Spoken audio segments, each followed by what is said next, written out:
Second one is... Paka-cute mo.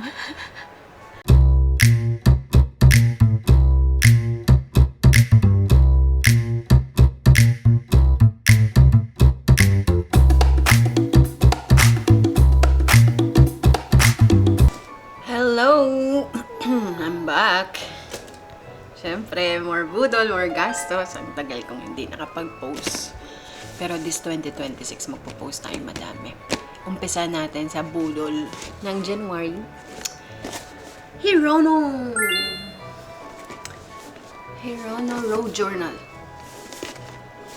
So, mga flash ito. Kung natatandaan nyo yung last time nila. So, kung natatandaan nyo ito before. Ito yung Fight for Joy. My first ever Hirono plushie. So, nag-release ulit sila. This time, syempre, kukunin natin yung whole set. Actually, hindi na siya nakasil. Hindi na siya nakasil kasi na-open ko na yung tatlo. Nung New Year. Pero hindi ako makapaghintay eh. Sorry, hindi ko alam saan ako titingin kasi dalawa yung camera ko. Isa sa YouTube, isa sa TikTok. So, pagpasensyaan nyo na kung pag ganun-ganun yung tingin ko. Pero anyway, mag-unbox tayo nung mga hindi ko pa na-unbox last time. Marami to. Ito.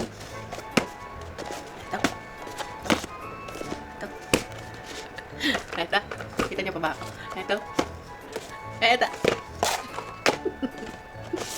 So, pero hindi ko sila i-unbox lahat ngayon kasi mag-work tayo today.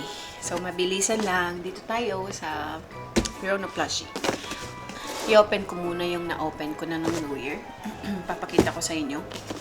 So, may secret to. Actually, may secret to. If i-close up ko, ayan. Tapos, may isang secret. Pero, hindi kasi ako swerte sa ganun eh. So, this 2026, sabi ko sa sarili ko, ilo-lower ko na yung expectation ko sa tao, sa bagay. Para, less ang disappointment. Okay? Go! Lalabas ko muna yung mga na-unbox ko na.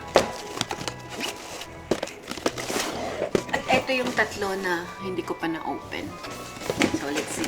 So far, gusto ko lahat ng na-open ko last time. Unahin muna natin. Ito. Hindi ko na matandaan kung ano ito. But let's see.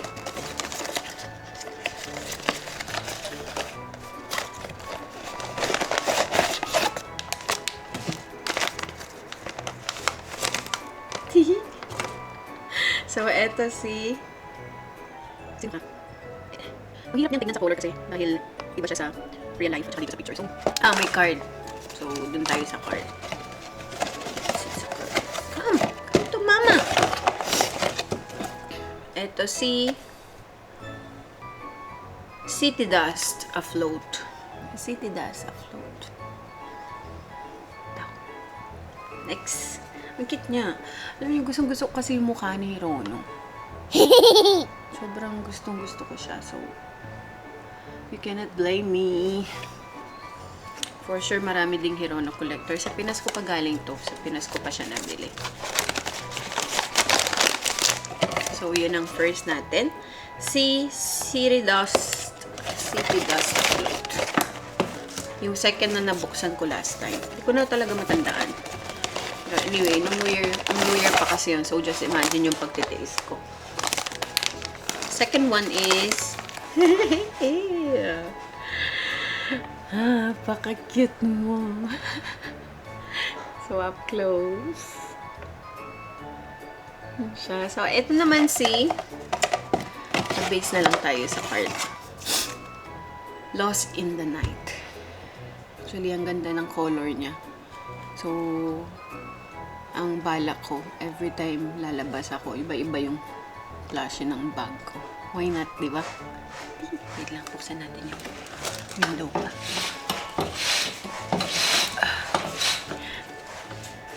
So, that's Lost in the Night. Okay. Next one. So far, walang secret dun sa na-open ko nung New Year.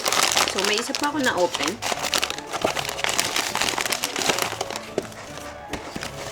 Ito, sobrang gusto ko siya. Sobrang gusto ko siya.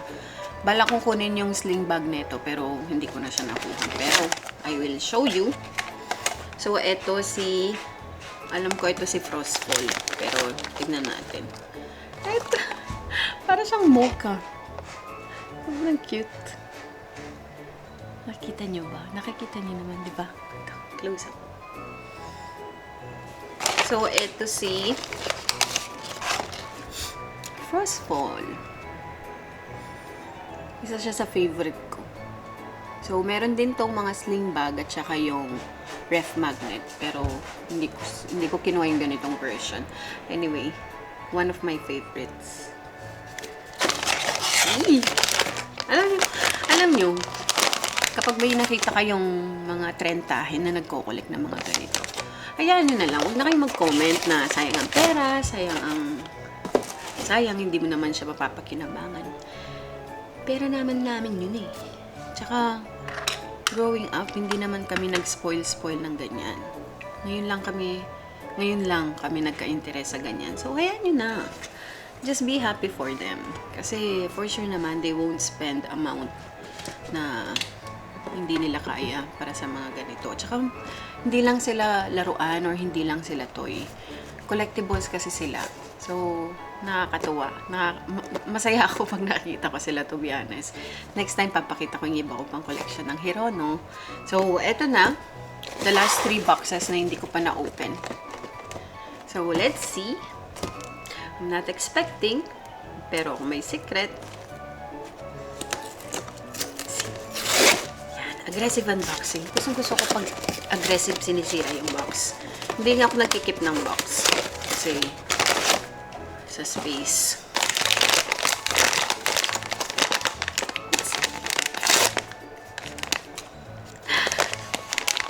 Alam ko to, yung gravel. Kinuha ko yung sling bag nito eh. Sobrang cute. Sobrang cute niya.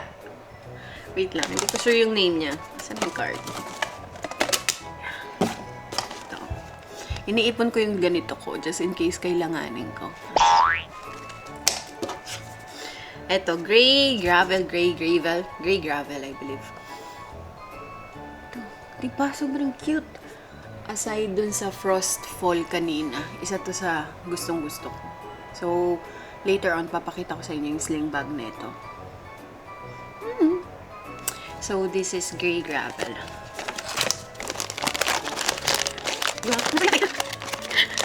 Huwag nyo nang itanong how much. Basta happy. And then, there's another one. Ang cute ng box nila. Gustong-gusto ko nag-unbox ng Hirono kasi effort talaga yung mga box nila.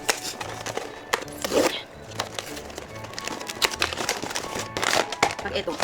Ako naman gusto kong bumibili ng set kasi to be honest, ayokong may maulit kasi kung blind box ang mga binibili ko, tendency may mauulit, may maduduplicate. Hindi ko alam gagawin ko dun sa duplicate. Ay, nakita ko siya. Nakita ko na siya bago ko pa nabuksan yung Flashy. Pero anyway, this is Woven Woods. Ito yung isa sa mga gusto laging mabunot every time may bumili ng blind box. Lagi ko nakikita na ito yung isa sa choice nila na sana mabunot ko. So, papakita ko siya sa inyo. Kasi naman, natural. Sino bang may ayaw dito? See?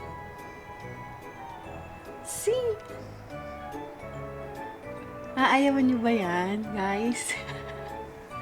Ito naman, may sling bag din to, tsaka may phone case. Pero, hinay-hinay sa gastos. Anyway, isa din to sa highlight ng road journal. So, sa mga nagba-blind box, madalas ito yung gusto nilang mabunot. Okay. Last one, sino pa mang hindi ko nabubunot? Ang last one ko ay... So, meron na ako ng City Dust. May woven na ako. May gray gravel. May Frostfall. Wala pa akong Into Fog Wild. At saka Lost in the Night.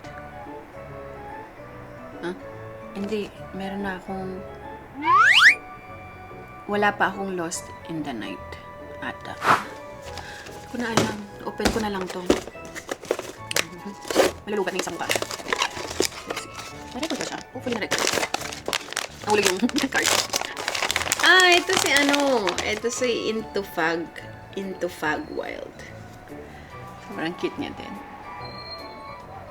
See? Very cute. Tapos meron siyang parang eyes dito. So cute, so cute, so cute. So cute. So, ito si Into Fag Wild. So, ayun lang. Sobrang happy. So, kung gusto nyo pa makita yung ibang boxes ko kanina, follow na lang kayo. I-unbox ko sila most probably next day off, next week. Happy ang trentahin. See you all guys. Love you.